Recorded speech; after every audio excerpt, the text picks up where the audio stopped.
Bir yeri gerçekten tanımak için neye bakmak gerekir? Manzarasına mı, yemeklerine mi, yoksa herkesin fotoğraf çektiği o meşhur yerlere mi?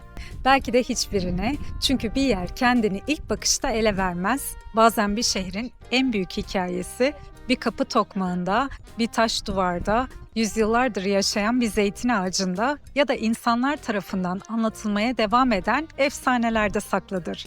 İşte bu videoda tam olarak bunu yapacağız. Bu Ayvalık'ta gezilecek yerler videosu değil. Ben Bahar, bu kanalda şehirlerin yalnızca görünen yüzünü değil, tarihini, mimarisini, kültürünü ve hafızasını birlikte keşfediyoruz. Hazırsanız Ayvalık'ın taşlara yazılmış hikayesini birlikte okumaya başlayalım.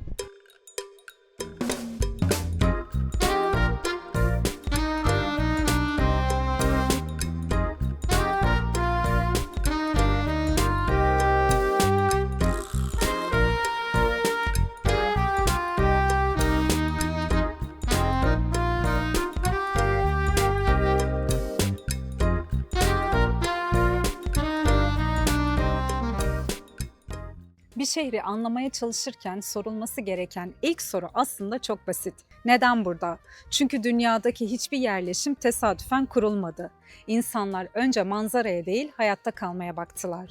Suya yakın olmalıydı, verimli topraklara sahip olmalıydı, denize açılabilmeliydi ve mümkün olduğunca korunabilecek bir konumda olmalıydı. Ayvalık tam da böyle bir yerde doğdu. Bir yanında Ege Denizi, hemen karşısında Midilli Adası, arkasında Madra Dağları, önünde ise doğal liman görevi gören adalar. Rüzgarlardan korunan koyları sayesinde gemiler güvenle demirleyebiliyor, Midilli ile Anadolu kıyıları arasında doğal bir geçiş noktası oluşturuyordu. İşte bu yüzden insanlar yüzyıllardır burayı yaşam için uygun gördü. Ayvalık'ın bulunduğu bölge, antik çağda Aiolis olarak bilinen coğrafyanın bir parçasıydı. Aioller, M.Ö. 11. yüzyıldan itibaren Batı Anadolu kıyılarına yerleşen eski Yunan topluluklarından biriydi. Kıyı boyunca önemli kentler kurdular. Ama ilginçtir ki bu hayranlıkla gezdiğimiz Ayvalık'ın büyük bölümü antik çağdan kalmadı. Bugün gördüğümüz sokaklar, taş evler, kiliseler ve kent dokusu çok daha yakın bir dönemin ürünü. Peki Ayvalık'ı kısa sürede böylesine zengin ve görkemli bir yere dönüştüren neydi? Cevap, küçücük bir meyvede saklı. Zeytin. Bazı şehirleri altın zenginleştirir, bazılarını kömür. Ayvalık'ın kaderini değiştiren ise çok daha mütevazi bir şeydi. Zeytin. 18. yüzyılın sonlarından itibaren Ayvalık, Osmanlı İmparatorluğu'nun en önemli zeytinyağı üretim merkezlerinden biri haline geldi. Burada üretilen zeytinyağı yalnızca Anadolu'ya değil, İstanbul, İzmir, İskenderiye, Marsilya gibi Akdeniz'in önemli liman kentlerine ulaşıyordu. Aslında bugün gördüğümüz Ayvalık'ın ekonomik gücü büyük ölçüde bu ticaret sayesinde oluştu. Peki bu yolculuk nasıl başladı? Bunu anlamanın en iyi yerlerinden biri tam da bulunduğumuz bu yapı. Burası 4 kuşaktır zeytincilik yapan bir ailenin eski zeytinyağı fabrikasını restore ederek müzeye dönüştürdüğü Zeytinyağı Endüstri Müzesi. Bugün Ayvalık'ta 2 milyondan fazla zeytin ağacı bulunuyor. UNESCO Dünya Mirası geçici listesi adaylık dosyasına göre bu zeytinlikler yaklaşık 13 bin hektarlık bir alanı kaplıyor. Üstelik bu coğrafyada 500 yılı aşkın yaşa sahip zeytin ağaçları hala yaşamaya devam ediyor.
Az önce zeytinin Ayvalık'ı nasıl zenginleştirdiğini konuştuk.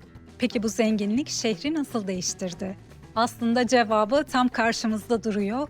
İlk bakışta Ayvalık evlerinin neden birbirine bu kadar benzediğini merak edebilirsiniz. Oysa burada gördüğünüz neredeyse hiçbir ayrıntı tesadüf değil. Bu evler yalnızca güzel görünmeleri için değil, bu coğrafyada daha konforlu yaşayabilmek için tasarlanmış. Önce sokaklardan başlayalım. İlk bakışta bu kadar dar olmaları şaşırtıcı gelebilir ama bunun çok pratik bir nedeni var. Yaz aylarında güneş ışığını sınırlandırarak daha fazla gölge oluşturuyorlar. Aynı zamanda Ege'den gelen Meltem'in sokakların arasında dolaşmasına yardımcı oluyorlar. Klima yok, elektrik yok ama akıllıca tasarlanmış bir yerleşim yeri var.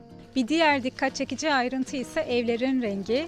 Bu sıcak tonu veren şey boya değil, sarımsak taşı. Ayvalık çevresinden çıkarılan bu volkanik kökenli doğal taş, kolay işlenebildiği için yüzyıllar boyunca yapı malzemesi olarak tercih edilmiş. Bugün Ayvalık'ın kendine özgü silüetini oluşturan en önemli malzemelerden biri işte bu taş.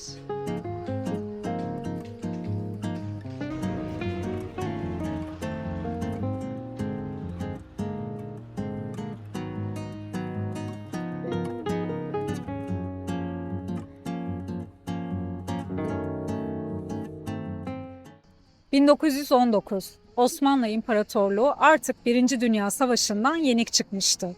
İzmir işgal edildi, bütün Anadolu büyük bir belirsizliğin içindeydi. Henüz 2 hafta geçmişti. Bu kez hedef Ayvalık'tı.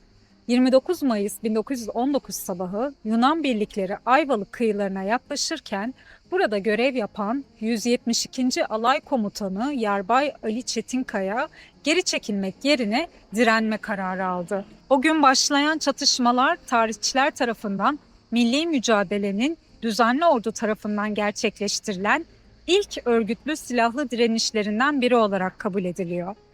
Peki kimdi Ali Çetinkaya? 1882 yılında Afyonkarahisar'da doğan Ali Bey, Harp Okulu mezunu bir Osmanlı subayıydı. Milli mücadele boyunca Batı cephesinde önemli görevler üstlendi. Cumhuriyetin ilanından sonra milletvekilliği ve bakanlık yaptı. Onun başlattığı bu direnişin izleri bugün hala Ayvalık'ta yaşamaya devam ediyor. İlçe merkezindeki Ali Çetinkaya Meydanı bunlardan biri ve bugün hepimizin Cunda dediği adanın resmi adının aslında Ali Bey adası olması. 1926 yılında Yarbay Ali Çetinkaya'nın anısını yaşatmak amacıyla adaya resmi olarak onun adı verildi. Milli mücadele tarihine bırakılmış bir teşekkür diyebiliriz.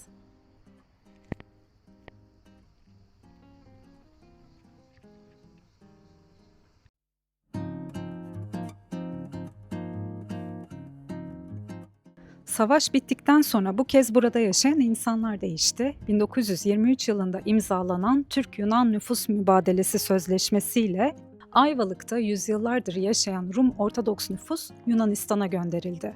Onların yerine Girit'ten, Midilli'den, Makedonya'dan ve Yunanistan'ın farklı bölgelerinden gelen Müslüman Türk aileler yerleştirildi. Bir şehir neredeyse bir gecede yeni sakinlerine kavuştu. Değişmeyen şey ise geriye kalan yapılar oldu. İlk durağımız Taksiyarhis Anıt Müzesi. Ayvalık'ın anıtsal yapılarını anlatmaya özellikle Taksiyarhis Anıt Müzesi ile başlamak istedim. Çünkü bu yapı yalnızca Ayvalık'ın bilinen ilk kilisesi değil. Buranın yüzyıllar içinde nasıl değiştiğini tek bir yapı üzerinden okuyabildiğimiz en önemli tarihi lokasyonlardan biri. Bölgeyi bilenlerin aklına şu soru gelebilir. Cunda'da da Taksiyarhis Kilisesi var. Peki neden ikisinin adı aynı? Çünkü Taksiyarhis bir insan adı değil. Yunanca başkomutan anlamına gelen bir ünvan, Ortodoks geleneğinde baş melekler için kullanılan bu ad nedeniyle Ege'nin farklı bölgelerinde Taksiyarhis adını taşıyan birden fazla kiliseye rastlamak mümkün. Ayvalık merkezdeki bu yapının 3 ayrı inşa döneminden geçtiği düşünülüyor. Bugün gördüğümüz 3. dönem yapı girişindeki kitabeye göre 1844 yılında tamamlanmış. Yani karşımızda tek seferde inşa edilmiş bir bina değil, yaklaşık 400 yıl boyunca değişen ve büyüyen katmanlı bir yapı var. Yapının içinde alçı süslemeler, Altın yıldızlı kıvrımlı bezemeler ve kalem işi dini tasvirler görülüyor. Bu ayrıntılar taksiyar hissi yalnızca tarihi bir ibadet yapısı değil, 19. yüzyıl Rum Ortodoks sanatının Ayvalık'taki önemli örneklerinden biri haline getiriyor.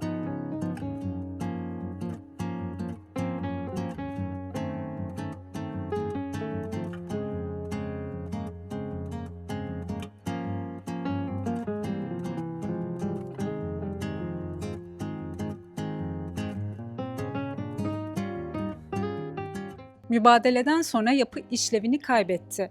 1927 yılından itibaren uzun süre tekel deposu olarak kullanıldı, daha sonra terk edildi. Kültür ve Turizm Bakanlığı tarafından 2012 yılında yeniden restore edildi, 2013 yılında Anıt Müzesi adıyla ziyarete açıldı. Bazen bina yerinde kalıyor fakat işlevi ve kimliği değişebiliyor. Tıpkı Saatli Cami'de olduğu gibi. İlk bakışta bile diğer Osmanlı camilerinden biraz farklı görünüyor. Çünkü aslında burası bir cami olarak inşa edilmedi. 19. yüzyılın ikinci yarısında Rum Ortodoks cemaati tarafından Aziz Yuhanna Kilisesi olarak inşa edildi. 1923 yılındaki nüfus mübadelesinden sonra cemaatini kaybetti ve cami olarak kullanılmaya başlandı. Bugün Saatli Camii adını almasının nedeni ise yapının Çan Kulesi'nin daha sonraki yıllarda Saat Kulesi'ne dönüştürülmesi. Halk arasında kullanılan Saatli Cami buradan geliyor. Saatli Cami'nin planı klasik Osmanlı camilerinden farklı, yapı haç planı olarak tasarlanmış. Biraz dikkatli bakarsanız karşınızda hem bir kiliseyi hem de bir camiyi aynı anda okuyabiliyorsunuz. Ayvalık'ı anlamak için çok değerli bir yer.